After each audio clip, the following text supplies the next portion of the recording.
everyone. I'm Barbara Ham-Lee. Up next on Another View, a candid conversation with Dwayne Bryant, author of The Stop. Bryant is on a mission to bring mutual respect, personal responsibility, and accountability between police and the community. His message is both personal and practical. In this hour, he will share personal stories of police encounters, ways to keep yourself calm and in check when stopped, and how law enforcement can do its part to better engage the citizens it serves, putting the talk into positive action. That's next on Another View, right after this news from NPR.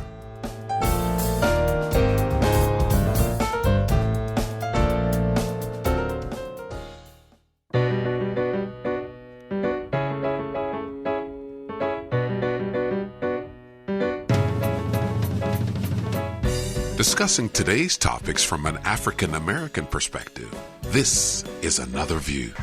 Good afternoon, everyone, and welcome to Another View. I'm Barbara Ham-Lee. Flashing lights, racing heart, tense moment, the dreaded stop.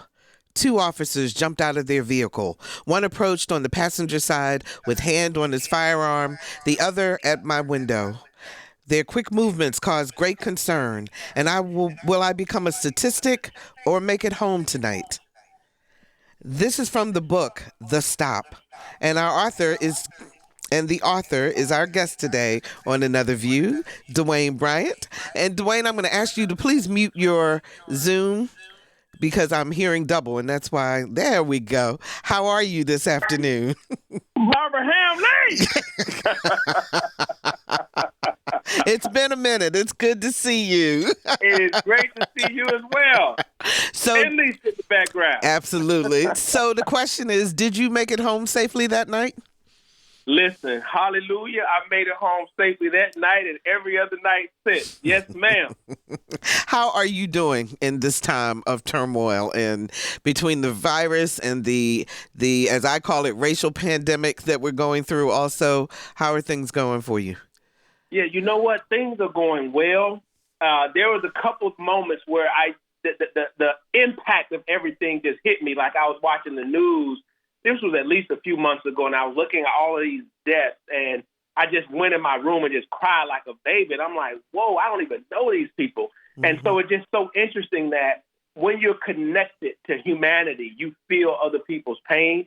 And so I had to literally create systems for myself where I don't watch the news anymore first thing in the morning. I get up, I read my word, I write in my journal, I pray, I stretch, I exercise, and then maybe twice, maybe 3 times a week, I might watch the news. But just working on new content for the students. And so I had to really say, in this time, because all things work together for the good. So I had to figure out what is my purpose in this time. So that's what I've been focusing on. So Dwayne, you're a motivational speaker as well as an author and everything else. And I'm curious as to what the young people are saying to you as you talk to them about what's happening to our country and particularly to African-American males. Sure. You have a lot of different things. So the young, in terms of elementary, middle school, they're having a very difficult time logging in. They're getting tired of it. They're disengaged. A lot of the teachers are not that exciting in the classroom. So then online, it's just worse. A lot of them are losing grandparents. Some of them are losing relatives. So they don't understand. I mean, even as adults, we don't understand this. We've never seen anything like this. So their developmental process is not where we are. So they just see it as what's going on. As you already know, suicide rates are higher. Yeah. Domestic violence is higher. So they're seeing a level of drama, a level of uncertainty that they've never seen. So they don't understand what does the end game look like? How do we get through this? In terms of the young adults, your high school, college age students, they're a little bit nervous as well because it's a whole new reality for them. In terms of police and community, that part of the question, I'm so proud of Generation Z because they're saying, listen, we're not going to take this stuff. I just saw a picture the other day with this sister holding this poster that said, we're not our ancestors. We're not the previous generation. We will F you up. I'm like, what? Whoa. So, yeah, they're not playing the way we played, that gradualism that we shall overcome. They're not waiting for that. And what's neat, though, is the first time in the history of the planet Earth, white kids are right there with the black kids saying, yo, you my guy, I got you. We're not going to tolerate this stuff, even though, they see the hypocrisy in their home, some of the white students. So they're like, listen, we should all be equal. We should all have the same opportunities. So this is probably the greatest moment in American history right now. So you wrote The Stop in 2015. Yes. And I wonder, when you think about George Floyd, Ahmaud Arbery, Breonna Taylor, I mean, the list goes on and on and on. Your premise was really personal responsibility in the encounter with law enforcement. And I'm wondering, do you think now, based on these things that you've seen, that maybe you might have been a little too passive? What do you think? I ain't never passive, Barbara. However, I have better information now.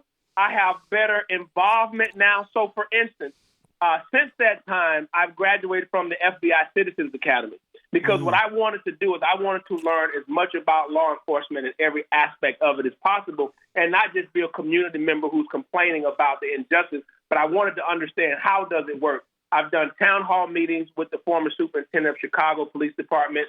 I'm a community advisor of COPA now, the Civilian Office of Police Accountability, the largest, most effective police accountability organization in America. And 1% of our budget comes directly from Chicago Police Department. So as we're talking about defund, we were able to get dollars from the police department. Also, I'm aware that the FBI has stated that many neo-Nazis and Ku Klux Klan members have infiltrated law enforcement. So whenever you have a low-life person like that who's sworn to kill and destroy you, and now they have a badge and now they have a gun, when they approach you, you can do everything I said in my book, but they may be intent on killing you that day. So I'm not, quote-unquote, passive. I'm aware, I'm alert, I'm more vigilant, and now I'm coming with a whole new level of power for my community, not just the black community, but here's the deal. Police misconduct and police killings is costing the nation billions of dollars annually. In Chicago from 2004 to 2020, that's almost $1 billion in that one city alone. So even white folk who don't care about black people getting killed, what they do care about is their money. What they do care about is their taxpayer dollars. So I'm hitting on all cylinders now. I'm talking to the community, black, the brown. I'm talking to the white folk about why they need to be just as invested in this as everyone else. So let's go back and remind people and those who may not have heard our show that when we did this 5 years ago, right? But let's when talk you about. Called me Uncle Tom. No, not at all. But I do know that there are people who may push back a little bit because they're tired, as you said, the young people that you're talking to, they're tired of always having to be the one to keep themselves in check, to not be confrontational, etc. But let's go back to the whole premise behind The Stop, where you talk about pulling up to a stop sign, looking to your left, looking to your right, and then proceeding cautiously. And that's a metaphor for what you want people to think about. Correct. So, and I still stand by that. So I say, just like when you're in driver's ed, they say when you approach a stop sign, you pull slowly, you look to your left, look to the right. Look to your left simply means I'm looking at what potentially about to happen. I don't know who this officer is. Now I have better information knowing that this could be the Grand Wizard of the Ku Klux Klan who's in a police uniform. So as I'm looking to my left, I'm assessing the situation because I may be the one who has to de-escalate. I may be the one who have to mitigate the circumstances because here's the reality.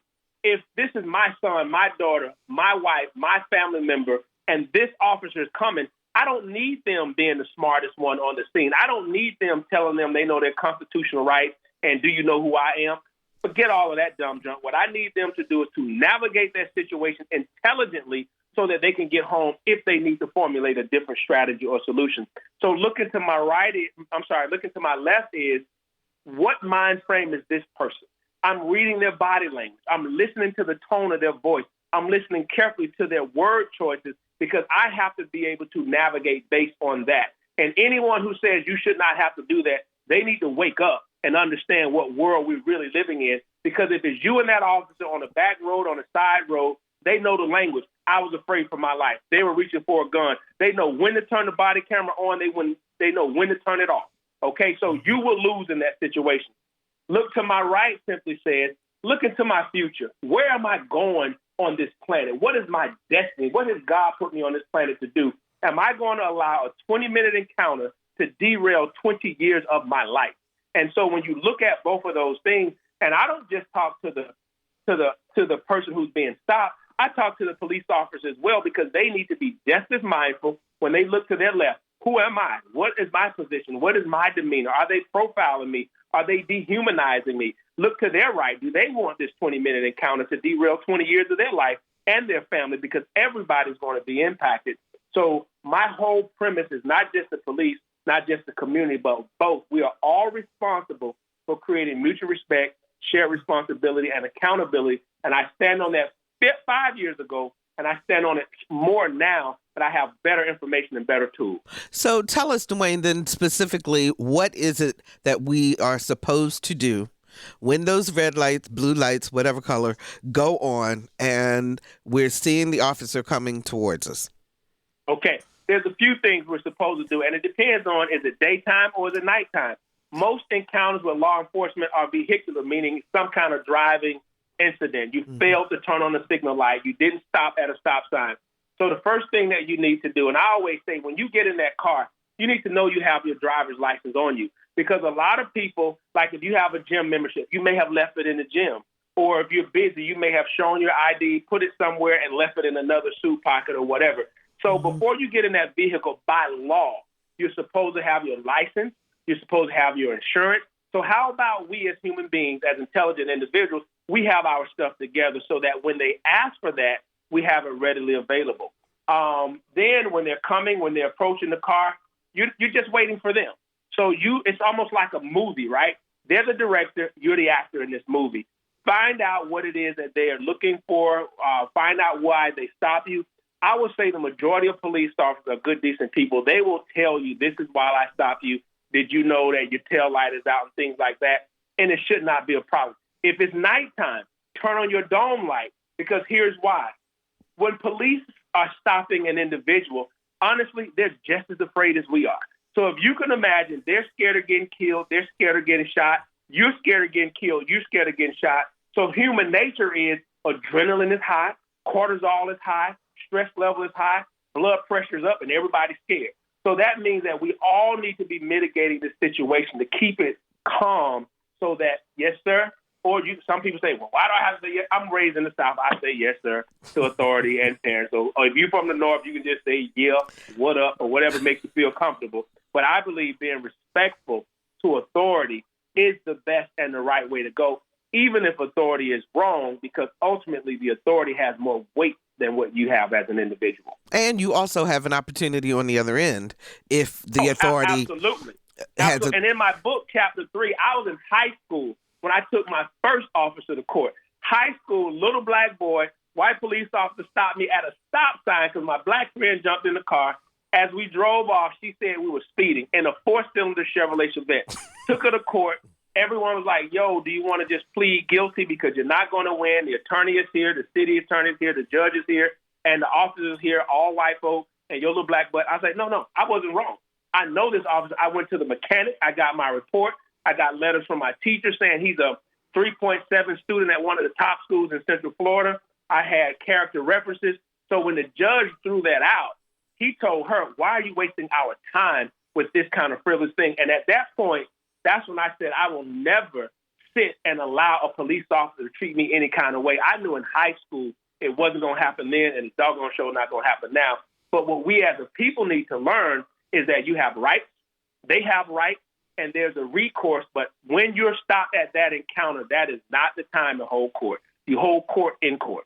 440-2665 or 1-800-940-2240. You will hear people say that I did everything I was supposed to do. The officer was just so rude to me and I just blew up. What are your techniques to keep yourself from blowing up? Because in the instance that I read in the intro, you kind of lost it with the officer, if I remember that story correctly. Which one? Because there's 7 encounters in the book from elementary school. This is the one when you made the U-turn. You were running late. And you look at you. So would you tell our audience that story? Yes. So that's chapter 6. I may die today. Yes. Absolutely. So here it is. I'm living downtown Chicago. Just resigned from Johnson & Johnson, driving my Lexus, and I made the U-turn. Guess what? I was wrong. You do not make a U-turn in a 4-lane road, okay? So I was wrong. My ego was high. I'm like, yo, these white boys stopping me because I'm a brother in a Lexus. Guess what? I didn't take responsibility. I didn't take accountability for my wrong actions. So as soon as he comes over, I'm smart-mouthing, all right? So one comes to the right-hand side. This one comes to the driver's side. His hand is on his gun. My common sense should have said, dude, if this goes down anyway, you lose every which way it is. So I was on the phone talking, and the other thing is I'm riding on the phone doing the U-turn. So I'm all kinds of wrong, okay? So I have no excuse for that. So when the officer comes, now he's coming hot too. So here's the other thing I found out, that in the high-rise that I was living in, there were some drug boys living in my building. And the reality is they don't know if I'm them. They don't know if I'm me. They don't know who I am. So there's some reasonable suspicion that I could have been making a drop, picking up something, and now I'm leaving. So when he came very aggressive, and I'm going right back at him. So he's like, well, whose car is it? Who you think? Who car did you stop? What? So ego. And that's why as men, we have to seriously check our egos, because a lot of times we can prevent a lot of unnecessary drama and just calming down. And so I take full responsibility in that. So what I did is I ramped it up. He ramped it up to the point that he was like, do you want to make an issue out of this? We can get you out of that car right now. I'm like, and what? And then all of a sudden, my mind, it just came back to me. I was like, dude, if they get you out of this car and they put you in their car, you have no more control. And so I'm like, I need to keep this level of control that I have. And I was like, you know what, officer? My apologies. What do you need? I need you to put the goddamn phone down. No problem, officer. Phone is down. Now, whose car is this? Officer, it's my car. I purchased it. Well, when I run your tags, these tags are not for this car.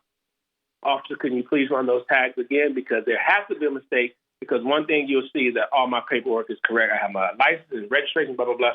And then as I'm talking calm, he begins to calm down. Because here's what I learned, and even in training with the police, they are not trained in de-escalation. Many of them, now they're doing it. They're trained to, if you go up, they go higher. If you go higher, they go higher. Because their training is, we must be in control of the situation at all times.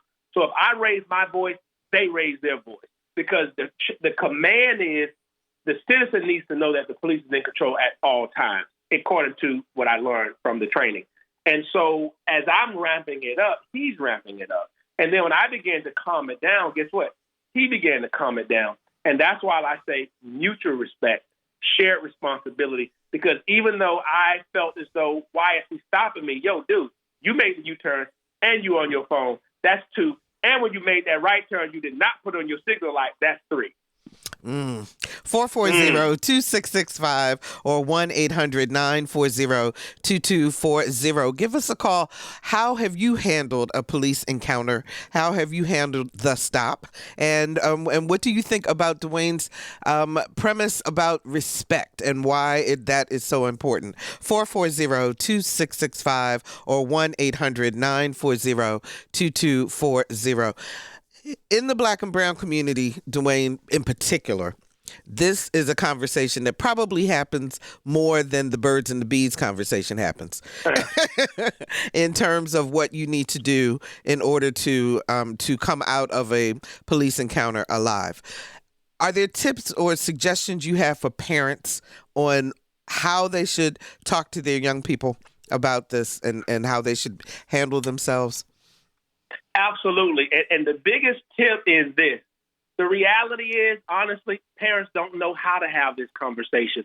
The reality is parents, particularly our Black mamas, they are mortified and terrified that their babies are going to leave this house. They may have a police encounter, and it's going to come back that their child is either locked up or has been beaten or worse off, that they're killed. So instead of parents having the burden of having this conversation, guess what? I've done it for them. I created a whole online 17-part series entitled The New Conversation. If they go to my website, DwayneBryant.com, spelled correctly, DWAYNEBRYANT.com, the whole thing is available for them online. Now, I did have to put a price on it, but it's less than a pair of Michael Jordan shoes, and we did that intentionally because if you can buy some Jordans, you can invest in some intelligent information. But what this conversation does is it takes them 400 years ago to the history of the tension between police and the Black community. It talks about the slave trade, the militia, the police code, the slave patrols, etc. It takes them through. It's a historical lesson. It talks about the AMA, the American Medical Association, that it's saying the impact of police brutality is having on our young people. It gives them tips about leadership. It gives them tips about how to handle themselves. So what I would suggest for parents to do is have this video. You got Thanksgiving coming up. You have Christmas coming up, where you sit down and have an interactive conversation. There's times when I say, hey, pause this video right here and talk to your child about this, where they need to have these open and honest conversations. Because at the end of this series, the child will be empowered. The parents will be empowered. They will know what their rights are, what the police rights are. They will know what their recourse is.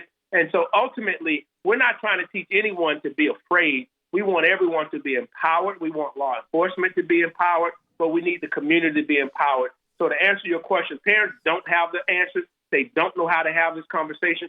So let a professional handle it. Let me guide you and your children through this conversation so that you can resolve this so we don't have these fatalities that we've been having. Okay, so you give us one or two little tips to entice folks to go further? Absolutely. So the first thing is, one, know who you are, right? You need to know yourself. You need to be understanding where you're planning to go in your life, and that you cannot allow this 20-minute encounter to derail 20 years of your life. The second thing is, have all of your paperwork and your documentation together, because a lot of times the police say that depending on what happened in that initial few minutes is how that whole encounter is going to go. So if you are driving legally, have your driver's license. If you're driving legally, have your registration. If you're in someone else's car, ask them before you get in the car. I've done that before, whereas I'm like, yo, I need to take a friend's car. Hey, let me ask you this question. Is your license and your stuff, is everything updated? Where's your insurance card? Because the last thing you want to do is be fumbling for something, not knowing where it is, because it makes you guilty. The other thing is, if you're driving, you have to have a driver's license. So make sure that when the police ask you, you give them your license, and then listen to what they're asking you to do. I would not answer a whole lot of other questions, because there's a lot of other things that could be happening. You could be in a vehicle, on a bike, or in an area that a crime just took place, and the person could, quote unquote, look like you. So you want to make sure, if you're being detained, ask, am I being detained? Am I under arrest? Am I free to go? Because the police have a lot more information than what your child or what the other person does. So you don't want to be incriminating yourself by answering too many questions. If you stop, give up the driver's license. We don't need to have a long conversation. You need to be respectful at all times, because the reality is police are under a lot of stress right now and a lot of tension. And I think the suicide rate for police, believe it or not, is very high. In Chicago, it's 6 times higher than the national average. So what we need to do as human beings is everyone look at how do we respectfully engage in this encounter.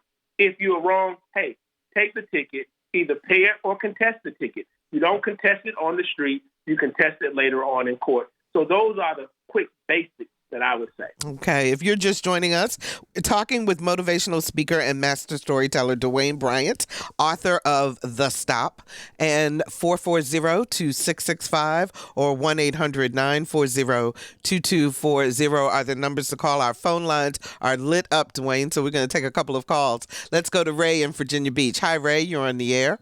Hello, and thank you for having me. Sure, thank you. So here's something that I do. I'm almost 59. I'm Hispanic, and I'm originally from New Jersey, but don't hold that against me. So if I do get stopped, I don't know what it is. I've always done this. A lot of people will say, put your hands on the steering wheel. I put my hands out the window. And I've done that several times in my life while I've lived in Hampton Roads over the last 30 years. And the police officers always say to me, you're from New Jersey or you're from up north somewhere. And I say, absolutely. I have no issue, no issue. What I need to do, what do you need? And I try to basically nice and calmly give him no reason to go any further. That always doesn't work because, again, if he has another premise or something else that he really wants to do, he's going to do it irregardless of your attitude. So it doesn't matter. So I agree with Mr. Bryant. Try to de-escalate it as much as possible and just keep it moving. 20 minutes is 20 minutes. It's going to be real quick. Get the heck out of there and just keep it moving. Absolutely. Thank you so much, Ray, for your call. Dwayne, you want to respond? Yeah, no, he's absolutely right. And I forgot to say 10 and 2 because they normally say keep your hands on the wheel. Mm-hmm. When in the book we talk about when police shoot, because there are lawful shootings, but the majority of the times when police shoot is because the suspect is moving. They believe that they have a weapon. So you want to make sure, because you can't pose a threat to a police without something being in your hands. You can't take a knife in your mouth and jab them or something like that. So you want to keep your hands very visible because this makes the police officer less nervous. I was talking to a friend of mine, and it's actually in the book. She said when she was pulled over with her younger brother, he was looking for the cell phone because it had dropped in the bottom of the seat. So he's literally reaching, and she was so angry with him because I told her what the police is seeing from his car is, a lot of movement. He doesn't know what's going on. He doesn't know the child is in the car that's afraid, that's trying to record this so when they get to their mom. How does he know it's not a grown man looking for a gun? So we have to be mindful of each other of what the fear is for the other person. So hands out the window, I've never done that because that just, to me, is like, man, that just takes all my little dignity out of the window. But if that works for him, absolutely. Do what works for you. But to me, I absolutely keep my hands on the steering wheel. I don't have one hand on the side because those are potential instances where you can get shot lawfully. 440-2665 or 1-800-940-2240. Jeffrey joins us from Chesapeake. Hi, Jeffrey. You're on the air. Hi, good afternoon. Good afternoon. I just want to comment and say that I agree wholeheartedly with the mutual respect aspect that Mr. Bryant is speaking of. When you are confronted with a traffic stop, the best thing to do is to just be cooperative, and that goes a long way toward an expeditious and speedy, just getting over the process. If the officer's going to give you a ticket, he's going to just write you up and give it to you. But if there's some reason for them to start looking for some probable cause to charge you with something else, that's going to start from the individual having a bad attitude and giving them some negativity. Then they're going to start looking for other things. And I've had the same talk with my son, who is now 20, but I'm chair of criminal justice board for the city of Chesapeake. So I've had to. It's an ongoing talk. I make sure that I speak with his friends, so that they'll remain safe and are always respectful of the police, so that the police will give them respect as well. It has to go both ways. So I agree a lot with what Mr. Bryant is saying, and that's what I just want to call and comment on that. Okay, thanks so much for the call, Jeffrey. We appreciate that. So, it seems that do you think, Dwayne, that as you get older and as you have more life experience, it becomes easier for you to take the respect, to give the respect and so forth, but to also just decide that you're going to take the fight in another direction if it's necessary? Do you know what I mean? Well, yeah, absolutely. I believe scientifically speaking, there's this thing called the prefrontal cortex that we all have, and it doesn't develop and mature until your mid-20s. So it affects your ability to make long-term decisions, short-term decisions, your ability to focus, your ability to concentrate, and your ability to control your emotions. So the younger you are, the least likely you are able to control these things because your emotional response is more advanced than your physical and your mental response. So as you get older, hopefully now, we got some ignorant grown folk who don't ever mature or evolve. So, short of them, absolutely. But I want to go back to something you asked earlier. I just pulled up. This is a visor that I created for my students that they can literally put into the visor of their car. And a lot of them have said this has helped. There's like 9 different things. It says, 1, remain calm and think before you act. Number 2, slow down, safely pull over to your right when you can and make a complete stop. Number 3, stay in your car with both hands in sight on the steering wheel. Or as our brother Ryan said, hey, if you got to put them outside, then that makes you feel better. And wait for the officer to approach. Never run from the police. Number 3, do not get out of your vehicle unless asked to do so. The next one is show the officer your driver's license, vehicle registration, and proof of insurance when asked to do so. If stopped by police at night, turn your inside dome light on. This helps with safety concerns. The next one, if you do not agree with the reason for the citation, the reason for the stop, or even the officer's demeanor, keep track of all pertinent information about the stop, including the officer's name and identification number. Officers are unable to handle your complaint at the scene. The next one is if you do not agree with the reason you were ticketed or arrested, you have a right to legal representation, and all sides of your case can be presented in the court before a judge. The next one, if you are arrested, you have the right to remain silent and request for an attorney. The last one is always be respectful during the encounter. And the very last one is get home safely, enjoy college, military, or career, and create a beautiful life. So I created these. The Secretary of State in Illinois, Jesse White, we packed 750 of these for all of the students there with his program that were going to college. And it's just a little handy thing just in case if you're scared. And if people want to get a copy of that, can they go to DwayneBryant.com? You know what? I'm glad you said that. Right now, I just give it away free in the book. Okay. Because I haven't done anything outside of the Secretary of State office. So we'll figure that out, and I'll have an answer for you where they can either, you know what? I know what we're going to do. I'm going to have my web developer to create this, a download on the website for free, where they can go to my website, a parent can look at it and say, yo, print this up, stick this in the visor of your car, and this will be available as of Monday of next week because of Barbara Ham Lee, goddamn. 440-2665 or 1-800-940-2240. Our lines are lit up, so if you get a busy signal, just call back. Michael joins us from Norfolk. Hi, Michael. You're on the air. Thank you very much, Barbara. And Dwayne, you're wonderful, absolutely wonderful. I have just 2 quick points. I think we need to have your program as mandatory in all our driver ed courses across the country. And the second point is, I think you should be our point man in a special program for young black men to see what the African nations that most African Americans came from, see where those nations are now, what the standard of living is for blacks in those nations, how the police treat them in those nations, and then let's get together with a kind of Gettysburg address, new creation of a united America. Okay, that's an interesting proposition. Thanks, Michael, for the call. Dwayne?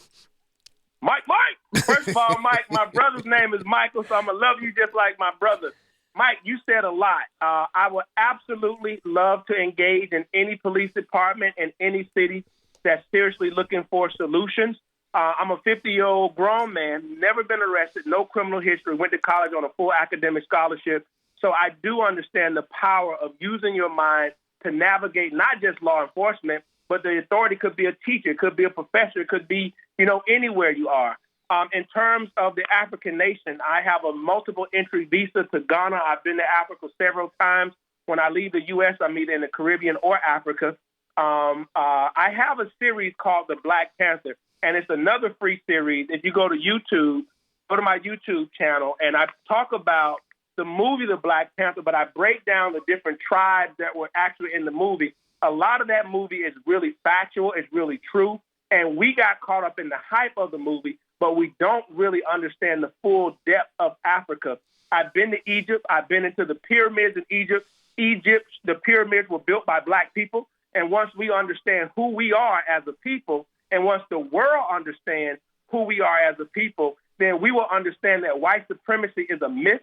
It is an illusion. It is a lie. It was intended to take some of the original people on the planet Earth, according to the Bible, Ethiopia, where man and woman first started, and to dispel who they truly are, dispel their true history. So if we really want to talk about uniting America and easing this racial divide, America has got to have the bold power to tell the truth about history. And I have a couple of other things on YouTube called The White Lie, called The Power of Truthful History. And so, Barbara, I hope all your subscribers go to the YouTube channel. Subscribe, please, but check out those free videos, and they will see the myth that American white supremacy has propagated. And it's so unfortunate because it makes everyone afraid of the Black man. It makes everyone and woman, and it makes them feel as though they're inferior and have not contributed to civilization, where they are the origins of civilization. Wow. Let's go to William in Newport News. Hi, William. You're on the air. Yeah, hey, Barbara. Russ Brown here. How you doing today? I'm good. How you doing, Russ? Hey, I'm doing okay. Good. Yeah, one of the things I wanted to say is the fact that when I was younger, I grew up in the North, and whenever I got pulled over by the police, it was always something I did. So I was very humble, and I didn't cause a lot of problems. But once I got older and I moved down south, I realized that there was more of a power play. They would pull you over for whatever reason. And just like everybody else has stated, about the de-escalation, I realized if I raise my voice, they raise their voice. So the most important thing that I learned to do is if I want to wake up home in my bed, I will answer the questions. I'll be very humble towards the police officer, be it male or female. I've come across a couple of them that, weren't nice. So I was extra nice. I was overly nice. So I think the concept for us Black folks is the fact that make sure that we follow their directions, take the fight another time. If you feel like they didn't do or they disrespected you, just offer them a whole lot more respect, because it's easier to fight when you're alive than become a statistic if you try to fight back to them. That was my thought. Thanks, Russ, so much for the call, and thanks for listening. We always appreciate you. Dwayne? No, I think William is spot on. And so here's the deal, right? So we have a couple of different factors in the community. We have F the police. We have don't respect them no matter what. They come at you, you come at them. That is absolutely the most ignorant, wrong approach to take, because what we must be teaching ourselves and our people is respect is how you win. Now, I'm not talking about Uncle Tom and sucking up and yes, Mr. Police Officer, I'm just so glad you stopped. No, ain't nobody talking about none of that dumb junk. Be a man, be a woman. However, being respectful is the highest form of man and the highest form of woman and the highest form of humanity, because sometimes you can shame a person in loving, being kind. There's a guy I spoke to the other day, AJ Ali, powerful brother, has this whole program called Love, and it's about driving while Black, etc. But sometimes you can literally show people in your demeanor and your level of respect and dignity what they're lacking so that they can come up to your level versus you going down to theirs. That's powerful stuff. Wow, let's go to Joe in Carrollton. Hi, Joe. You're on the air. Hey. Hey. I wanted to say that I agree with everything you're saying. I've been pulled, oh my God, umpteen time, because I've always had a lead foot all my life, okay? Mm-hmm. And I learned real quick that the least I said, the better off I would be. And saying yes, sir, no, sir, so forth and so on, have my license, registration, insurance card available. And a lot of times, because of my attitude toward the policeman and giving him respect, I would get off with a warning. And me say, well, Mr. Evans, I'm gonna let you go. Watch your speed, watch what you're doing. Yes, sir, officer, have a good day. I also drove, and after hours, record service for a record outfit over here down in White County years ago. And if I got a call after midnight, you could at 99% of the time, it would be for something somebody was doing that was stupid, for lack of a better word. And what I mean like that was be like a person would get pulled by a deputy for a burnout tail light and would stop them to let them know about the tail light. And then with the routine check, they would ask them for the license and registration for the car. Well, when the guy hands him the registration, hands him his license, he's driving on a restricted license that he's not even supposed to be on the road after 5 o'clock in the afternoon. So then the registration on the car would be expired. And like in one case, I remember where the plates that were on the car, which were expired, were actually registered to another car that was completely different make and model than what the guy was driving. I got you, Joe. Let me let Dwayne respond to you because we got a lot of calls and we want to try to get to all of them before we run out of time. Thanks so much for the call. We appreciate it. Go ahead, Dwayne. First of all, I want to say to old lead-foot Joe to slow down, man, and stop driving so doggone fast. Get that lead out your shoe. The second thing is he mentioned him getting warnings. Now, I want to be completely fair. Because one thing I've learned is that white people respect you when you are powerful enough to tell the truth. I want to submit to Joe that some of those times he's gotten warnings is because of his white skin. And I don't know if he's white, but I believe listening to him that he is white. And I could be wrong. So if I'm wrong, I'm wrong. So there's this thing, Joe, called implicit and explicit bias. So if a white officer who has these biases sees me in my Mercedes, they automatically assume drug dealer, gangbanger, somebody, what did he do? Why is he driving this car? So I'm going to ask him a lot of other questions. I'm going to ask it in a way that may piss him off. Whereas with you, Leadfoot Joe, when they stop you, they may say, oh, this Leadfoot Joe, good old boy, he looks like my uncle. He looks like my cousin. He looks like my brother. Well, listen, man, get on out of here and stop doing that stuff. And, don't let me catch you again, because if I catch you again, I'm going to give you a ticket. And so where Joe thought that, whoa, man, he's just a good officer, what really happened is a lot of white folk don't understand their white privilege is just showing up white. And so because of that, oftentimes you get a pass, whereas my black self would not have gotten that pass. So I'm glad he was able to experience those beautiful times, but everyone can't because of the color of their skin. So it depends. That's a 50-50 toss-up. Absolutely. Robert joins us from Norfolk. Hi, Robert. You're on the air. Hello, Robert? Hello, are you there? Okay, we'll move on. Then David joins us from Norfolk. Hi, David. You're on the air. Hi, Barbara. How you doing? I'm good. How are you? Great. The first thing I do, Barbara, when I'm pulled at night and I know it's dark and they can't see me and I can't see them, I turn my inside dome light on so they can see every move I make. And I have my window already cracked and I have my phone already turned on so that I can record our conversation. So that if anything happened to me because of bigotry, then I know it's at least recorded on my phone. And number two, we as a black people should have been voted bigotry out of every level of office where we could have a better America altogether. I blame us for a lot of things that happen to us. Okay. That's my take. Thank you so much, David, for the call. We appreciate that. Go ahead, Dwayne. What up, David? Well, this is what I'm going to say. Malcolm X said, never blame the victim for his condition. Always blame the perpetrator of the condition of the victim. So I ain't blaming black people for this situation. If they had left us in the doggone Africa, West and East Coast, we wouldn't be in none of these situations in the first place. So I'm not going to give us that responsibility because then you get to tell your slave master and the people who mistreated you, well, it's really my fault. No, it ain't your goddamn fault. It's their fault. And they got to hold that level of responsibility. But I am glad that he does the recording. I am glad that he's mindful and respectful of the police that turn on his lights and to help mitigate everything. And I agree with what he's saying regarding voting. I believe whether you're Democrat, Republican, or independent, as I am, that everyone should be exercising their right to vote because we just saw the power of the black vote and the power of that powerful black woman who just help the Democratic Party get that win. Let's go. We got a message from Facebook where Gary from Norfolk says, dash cam, they're very good witnesses to any traffic stop because you can't argue with a video. He also says, I have a dash cam in my car that records outside my car and inside my car at all times. Is that something that you would suggest people do? Absolutely, and I'm glad Gary said that, because what I'm going to do is I'm going to update this, and something that David said as well.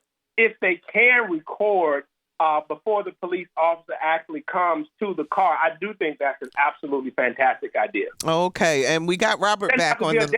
It could be their cell phone, if they have the little sticky thing, but they have to be careful with that, because then the police can say, hey, you're not supposed to have anything obstructing your view. So, again, depending on who that police officer is, that could help or hurt that camera. Okay. Robert, we tried to get you before. You're back. Thank you. Yes, I'm back, and I'm loving this show because I have a young son, and he's driving now. But what I want to say to you, Barbara and Dwayne, are you familiar with the Green Book? Yes. Okay.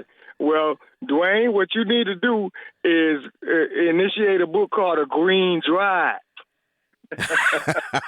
And what's going to be in the book, Robert? If you know something about the Green Book.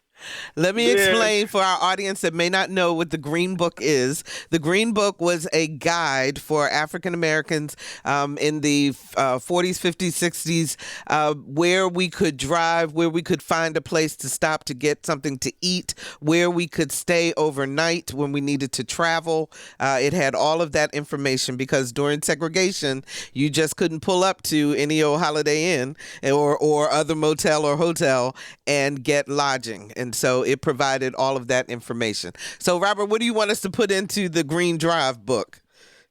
Everything he said. Well, how to start, when you get to stop, what to do, how to react. And I just want to say, I'm not trying to be disrespectful, but, law enforcement officers in general sometimes are inherently disrespectful to you. Yeah, let me let Dwayne answer that because we're almost out of time, Robert, and I do want him to address that point.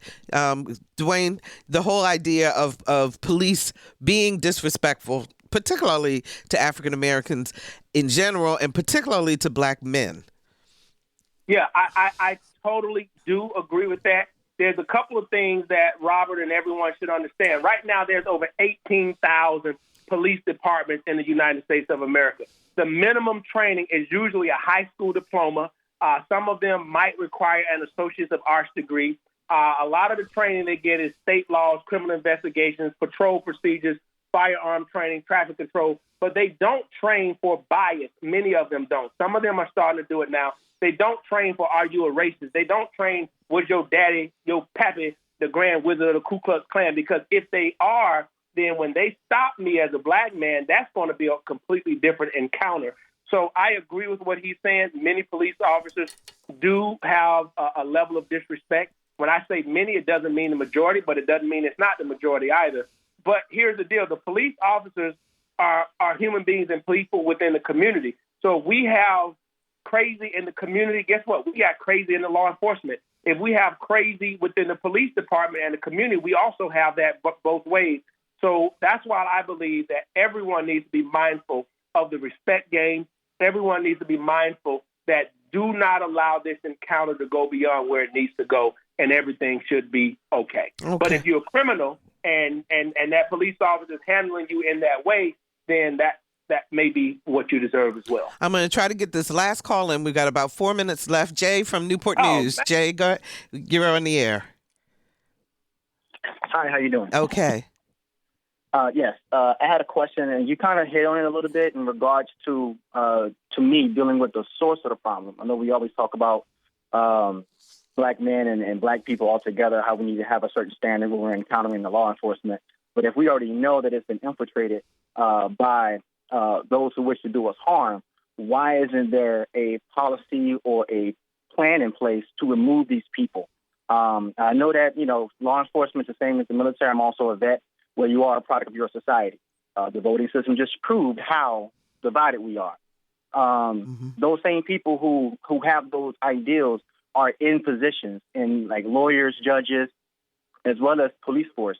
Why isn't there something in place to deal with those specific people to say, okay, this person is showing signs of aggression or racist intent towards black people outside of getting them training, getting them counseling, or just remove them altogether? Because they should, I believe that they should not have the will to end a life as easily with the backing of the criminal justice system if they already have the intent of the disrespect and the ill will towards a specific group of people. Okay, Jay, thanks so much for the call. I hate to cut you off, but we only have about 3 minutes left, and I want Dwayne to have time to answer you.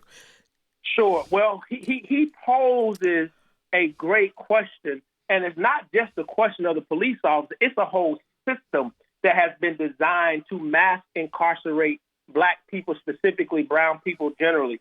So there's a thing called police unions.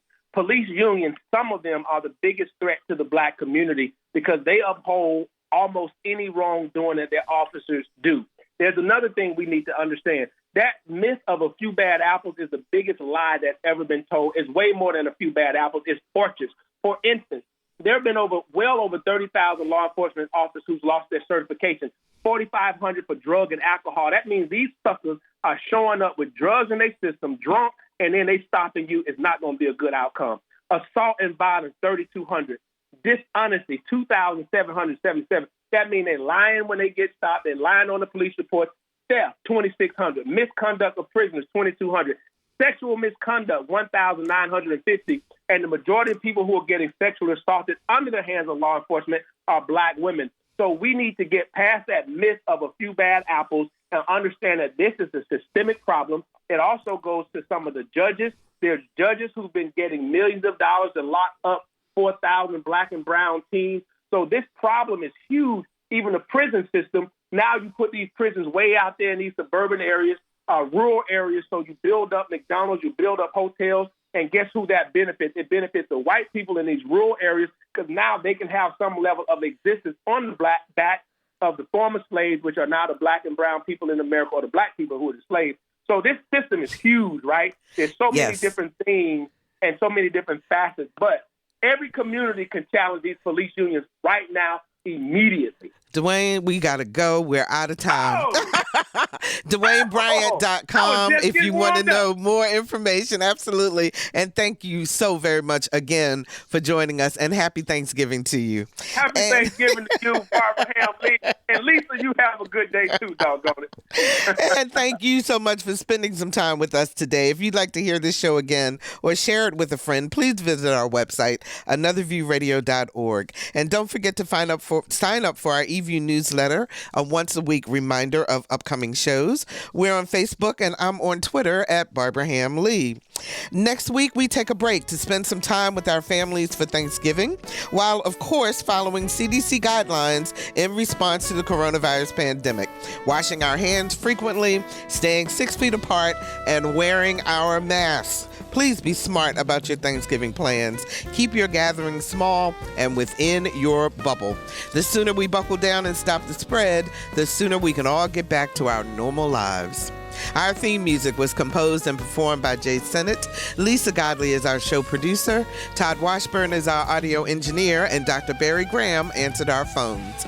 I'm Barbara Ham-Lee. Happy Thanksgiving, everyone, and we'll see you in 2 weeks for Another View.